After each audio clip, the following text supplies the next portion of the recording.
आ रखे हैं क्वेश्चन।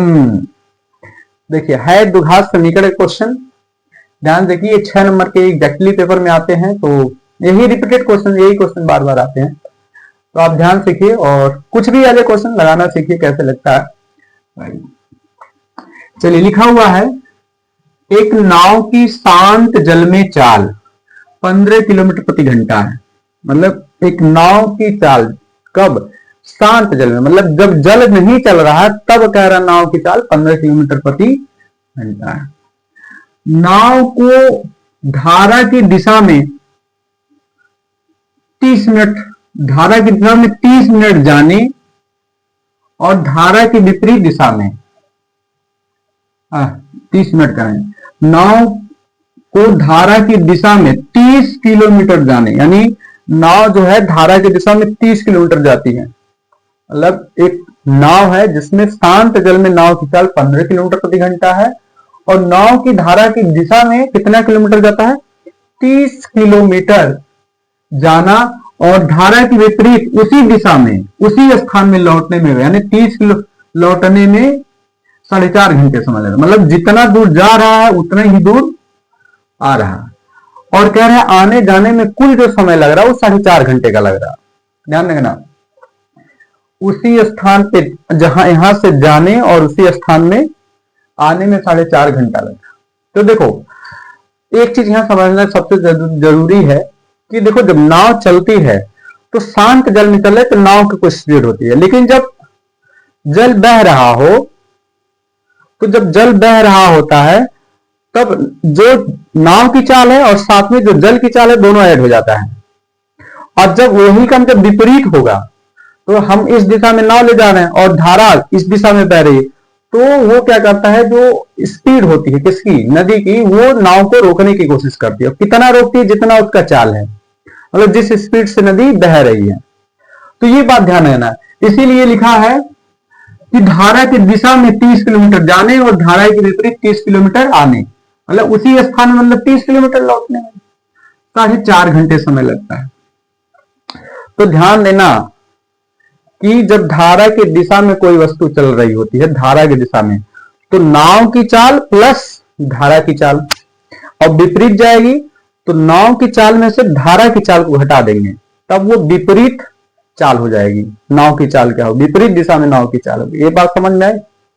तो ध्यान देखिए, अब क्या लग रहा?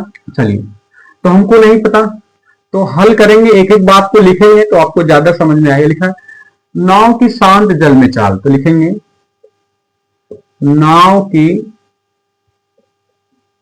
शांत जल में चाल, चाल हो जाएगा कितनी? 15 किलोमीटर प्रति घंटा। कह रहे धारा की दिशा में और धारा की विपरीत दिशा में चलने में 30 किलोमीटर धारा की दिशा में और 30 किलोमीटर। देखो तो धारा की दिशा में ये तो शांत जल में चाल है, तो धारा की दिशा में भी तो कुछ चाल होगी, तो हम क्या मान लेंगे?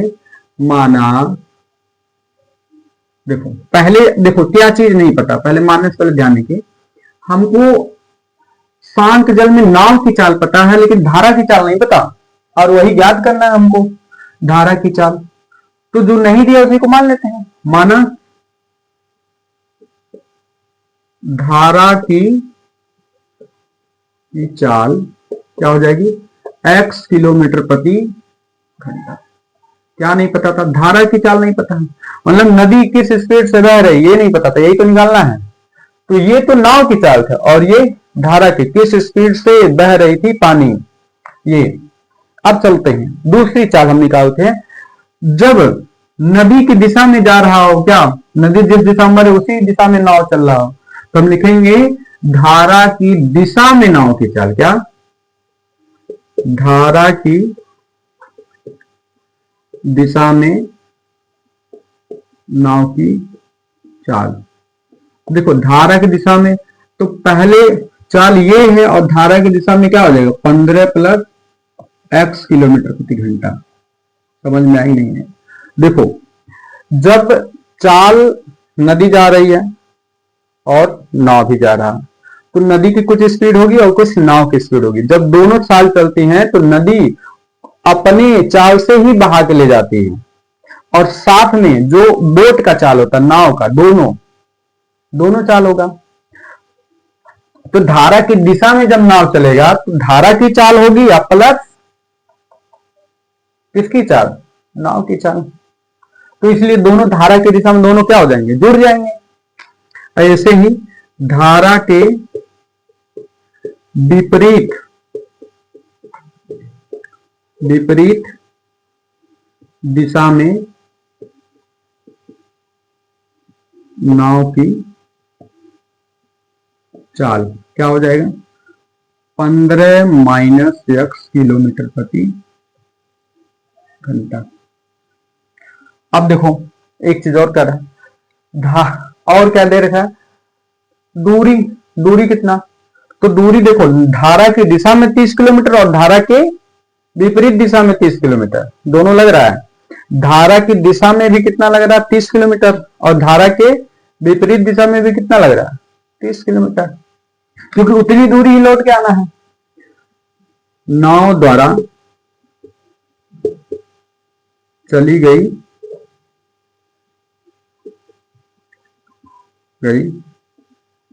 धारा की दिशा में दूरी कितना हो जाएगी, 15 किलोमीटर, कितना है, 15 नहीं 30 किलोमीटर। और धारा के विपरीत दिशा में दूरी ये भी कितना हो जाएगी, 30 किलोमीटर। 30 किलोमीटर धारा की दिशा में और 30 किलोमीटर विपरीत दिशा में। एक चीज और दे रखा है, कह रहे आने जाने दोनों में कितना समय लग रहा है, 4.5 घंटा। तो पहले आने में समय पता हो और जाने में समय पता हो तब तो दोनों। तो आने में समय माना t1, माना धारा की दिशा में जाने में समय, दिशा में जाने में समय t1, और धारा के विपरीत आने में समय t2। अब कह रहे हैं कि दोनों 4.5 घंटे लगे, t1 प्लस t2, यही तो कह रहा है। आने जाने का समय, आने का समय, दोनों कितना है, 4.5 घंटा, 4 घंटा 30 मिनट। अब देखो इस घंटा है ना, इसको चेंज कर दो किसमें,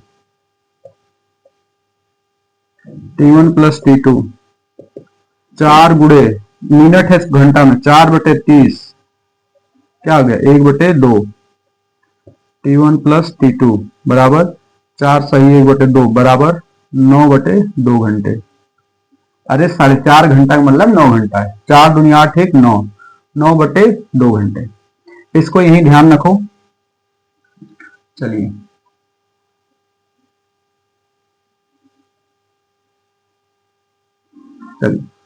केस वन का मतलब, पहला, जब नाव धारा की दिशा में जा रही है तब, जब नाव धारा की दिशा में, पहला कैसे, तो समय बराबर क्या होता है, दूरी बटे चाल। तो समय धारा की दिशा में जाने में क्या समय लगेगा, t1। दूरी कितनी, 30 किलोमीटर की। चाल कितना, धारा की दिशा में, देखो ये तो शांत जल में, धारा की दिशा में चाल 15 प्लस x, समीकरण नंबर 1। दूसरा, जब नाव धारा के विपरीत दिशा में, देखो जब नाव धारा के विपरीत जाएगा तो यही फार्मूला, समय बराबर दूरी बटे चाल। तो समय कितना लग रहा t2, दूरी कितना 30 किलोमीटर, और चाल कितना विपरीत आ रहा है क्या 15 माइनस एक्स, समीकरण नंबर 2। अब ध्यान से देखो, अब कुल समय दिया है t1 प्लस t2, कुल समय दिया कितना 9.5 घंटा, दोनों जोड़ देते हैं, समीकरण 1 व 2 को जोड़ देते हैं तो t1 प्लस t2 आ जाएगा तो क्या लग देंगे 9.5 घंटा। देखो जब नाव धारा समय बराबर दूरी बटे चाल, समय t1 दूरी 30 चाल 15 प्लस विपरीत तो समय t2 दूरी 15 माइनस एक्स। चलो ध्यान से तो यहां से देखिए समीकरण नंबर 1, समीकरण 1 और समीकरण 2, क्योंकि कुल टाइम हमको दिया है 4.5 घंटे, तो कुल टाइम करे पता चले जब t1 और t2 को क्या कर देंगे जोड़ देंगे, तो समीकरण 1 व 2 को जोड़ने पर तो हो जाएगा t1 प्लस t2, यानी लेफ्ट हैंड साइड एक तरफ राइट हैंड साइड एक तरफ, ये हो जाएगा 30/15 प्लस एक्स, और ये हो जाएगा 30/15 माइनस एक्स। अब t1 प्लस t2 बराबर क्या है 9/2, तो इसको लिख देंगे क्या 9/2, इन दोनों का क्या ले लेंगे एलसीएम, तो 15 प्लस एक्स और 15 माइनस एक्स एलसीएम ले लेंगे, इससे ये डिवाइड करेंगे तो ये कट जाएगा, क्या बचेगा 15 माइनस एक्स, यहाँ प्लस प्लस, इससे डिवाइड करेंगे तो ये कट जाएगा, बचेगा क्या 15 प्लस एक्स। अब देखिए एक्स 15 प्लस एक्स, इससे डिवाइड करेंगे ये कट जाएगा, बचेगा 15 प्लस एक्स, एक्स कट गया, ये हो गया 9/2।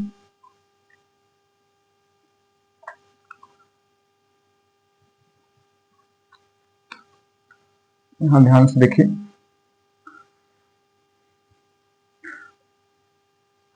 देखिए ये ध्यान से, ये समीकरण नंबर 1 है और ये समीकरण नंबर 2, समीकरण 1 व 2 को जोड़ देते हैं और जोड़ने के बाद हमको 4.5 घंटे मिल जाएंगे, 9/2, तो लिखेंगे t1 प्लस t2 बराबर 30/15 प्लस एक्स, और दूसरे प्लस का 30/15 माइनस एक्स।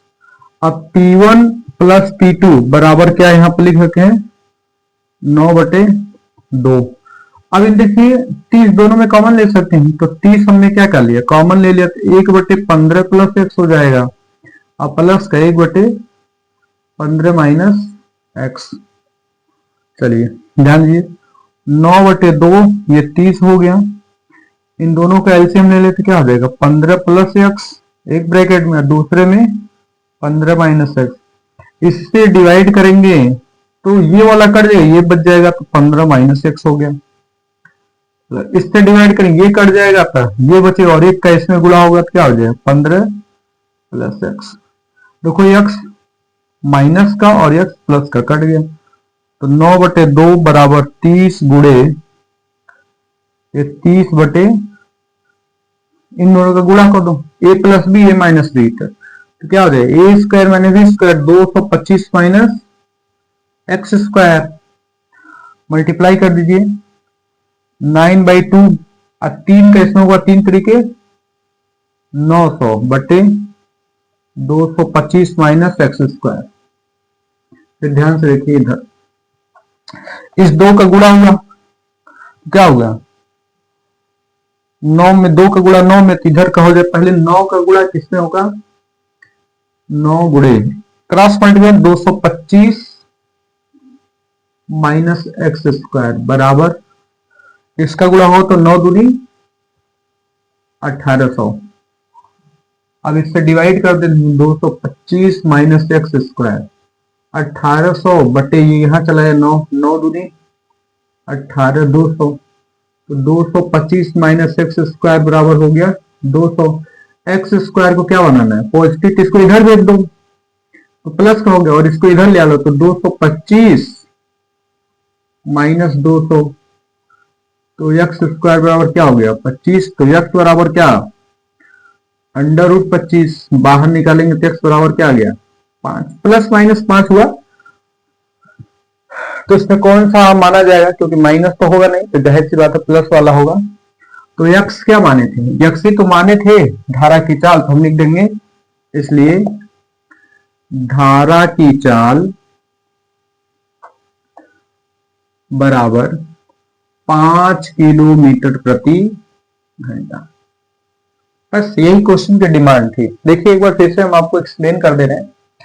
पूछा क्या था, पूछा था कि एक नाव की शांत जल में, एक नाव की शांत जल में चाल 15 किलोमीटर प्रति घंटा है। एक नाव की शांत जल में चाल कितनी है, 15 किलोमीटर प्रति घंटा।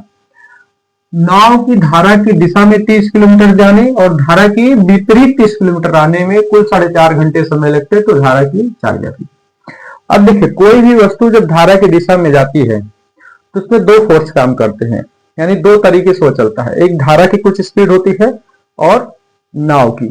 तो जब धारा की दिशा में जा रहा है तो धारा की स्पीड और नाव की स्पीड जुड़ जाएगा, और विपरीत जाएगा तो जितना धारा की स्पीड रहेगी नाव की स्पीड क्या कर दी जाएगी, हटा दी जाएगी। तो वही काम कर रहा है। फिर कह रहा है कितना दूरी जा रहा है, 15 किलोमीटर धारा की दिशा में ही और 15 किलोमीटर धारा के विपरीत, और आने जाने में कुल कितना लग रहा है, 4.5 घंटे।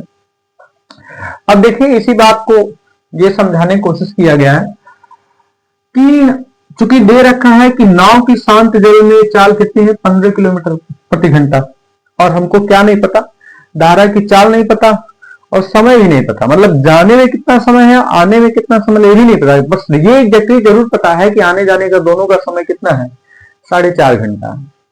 तो देखिए क्वेश्चन में दे रखा दिया है कि नाव में की शांत जल में चाल क्या है, 15 किलोमीटर प्रति घंटा है। तो नाव की शांत जल में चाल हो गई 15 किलोमीटर, तो हमने मान लिया धारा की चाल कितनी है, x किलोमीटर, क्योंकि यही तो नहीं पता था, यही तो निकालना है धारा की चाल है। तो धारा की चाल क्या मान लिया, x किलोमीटर प्रति घंटा। अब देखिए जब नाव धारा की दिशा में जाएगी तो ये जुड़ जाएगा, क्योंकि शांत जल में नाव की चाल और धारा की चाल जुड़ जाएगी, जाहिर सी बात है जुड़ेगी। तो धारा की दिशा में नाव की चाल तो क्या हो जाएगी, 15 + x, क्योंकि 15 तो नाव का और जल फ्लो कर बह रहा है उसका भी तो चाल है, तो 15 + x।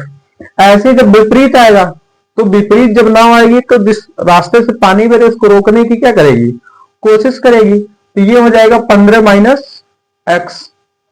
समझ रहे हैं। अब देखो नाव द्वारा चली गई दूरी देख लेते हैं, दूरी कितना, धारा की दिशा में भी 30 किलोमीटर जा रहा और वापस भी उतना लौट रहा, मतलब 30 किलोमीटर। अच्छा अब समय जाने में कितना लग रहा नहीं पता, आने में कितना नहीं लग रहा नहीं पता, तो हमने मान लिया जाने में लगा t1 और आने में लगा t2। अच्छा एक चीज क्वेश्चन में लिख रहा है कि वापस जाने और आने यानी लौटने में कुल 4.5 घंटा, तो हमने कहा कि जाने में समय t1 आने में t2, तो t1 + t2 बराबर 4 घंटे 30 मिनट। तो 4 घंटा यहां समझते नहीं, 30 मिनट को किसमें कर दो, कन्वर्ट कर दिया गया घंटा में। तो 30 को जब 60 से भाग दे देंगे तो किसके हो जाएगा, घंटा में। तो 30/60 यानी 1/2, 4.5 सही 1/2, 4 दूनी 8 9, यानी कि 9/2 घंटा यानी 4.5 घंटा। चलिए अब जैसा कि क्वेश्चन कह रहा है कि जब नाव धारा की दिशा में जा रही है, जब नाव धारा की दिशा में जा रही है तो समय बराबर दूरी बटे चाल। तो समय कितना लग रहा है t1, दूरी कितना है 30, चाल कितना है 15 + x, क्योंकि धारा की दिशा में जा रहा है, नाव और धारा दोनों की दिशा जुड़ गई है। समीकरण नंबर 1। दूसरा कह रहा है जब नाव धारा की विपरीत दिशा में हो जाए तो फिर वही फार्मूला, समय बराबर दूरी बटे चाल। तो समय क्या है t2, दूरी उतनी है, चाल क्या हुआ अब घट रहा है क्योंकि धारा रोक रही इसको, तो 15 - x। अब देखो समीकरण 1 और 2 को दोनों को क्या कर दिया जाए, जोड़ दिया जाए। क्यों जोड़ा जाए, क्योंकि यहां पर दिया हमको संयुक्त रूप से दोनों का समय। अगर समय और कंडीशन दिया रहता तो और लगाते, लेकिन दोनों कह रहा 9.5 घंटे से, दोनों को अगर जोड़ देंगे तो हमको t1 + t2 का संयुक्त रूप से मान मिल जाएगा। तो हम क्या किए, समीकरण नंबर 1 और समीकरण नंबर 2 को क्या कर दिया गया, जोड़ दिया गया। तो समीकरण 1 और 2 को जोड़ दिया गया है तो ये क्या हो गए, ये t1 हो गया और ये t2, तो लेफ्ट हैंड साइड बराबर राइट हैंड साइड। तो t1 + t2 को क्या कर दिया गया, जोड़ दिया गया। तो t1 + t2 जो हो जाएगा 30/15 + x, 13 × 15 - यानी 30 + 15x और 30 प्लस 15 माइनस एक्स, दोनों को जोड़ दिया गया। T1 प्लस T2 वैल्यू यहां से रख दिया गया, कितना है 9/2। इन दोनों में क्या कर लिया, 30 कॉमन ले लिया गया, तो 1/15 प्लस एक्स, 1/15 माइनस एक्स, दोनों का क्या ले लिया गया, एलसीएम। एलसीएम लिया गया तो इस वाले पार्ट से इसको डिवाइड करेंगे क्या बचेगा, ये तो 1 का गुणा इसमें होगा 15 माइनस एक्स। अब इससे डिवाइड करेंगे तो ये कट जाएगा, बचेगा क्या, ये तो 15 प्लस एक्स। अब देखिए यहां पर क्या हुआ, एक्स माइनस का प्लस, प्लस माइनस क्या होगा, कैंसिल आउट।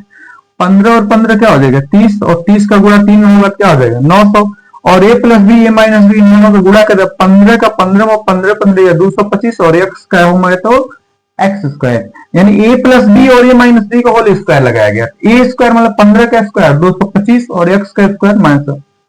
अब इसका मल्टीप्लाई कर दिया गया, गुणा कर दिया, 3 3 9 यानी 900, 225 ना यहाँ 9/2 क्रॉस मल्टीप्लिकेशन कर दिया, 9 का 225 माइनस एक्स स्क्वायर में और 2 का इधर, 9 दूनी 18। अब 9 से फिर से क्या कर दिया, डिवाइड कर, 9 दूनी 18, 200। अब देखो इसको तो प्लस बनाना है, एक्स स्क्वायर को इधर भेज दिया, मतलब लिखा इधर गया। अब 200 को इधर ले आ रहे हैं, तो 200 माइनस 25 और एक्स स्क्वायर, तो एक्स स्क्वायर बराबर क्या, 225 में 2 जोड़ेगा 25, तो एक्स बराबर क्या होगा √25, और बाहर निकालेंगे तो क्या आ जाएगा 5। हालांकि प्लस माइनस 5 आएगा, लेकिन माइनस काउंट नहीं किया जाएगा, क्योंकि धारा की कभी चाल नेगेटिव नहीं होती, यानी धारा उल्टी दिशा में नहीं बहती। तो धारा की चाल कितनी हो जाएगी, 5 किलोमीटर प्रति घंटा। उम्मीद करते हैं आप सभी लोगों को समझ में आया होगा। स्क्रीनशॉट ले लीजिए और अच्छे से रिवीजन कीजिए, क्योंकि ये क्वेश्चन काफी महत्वपूर्ण है और कई बार क्वेश्चन पेपर ये पूछ रखे हैं।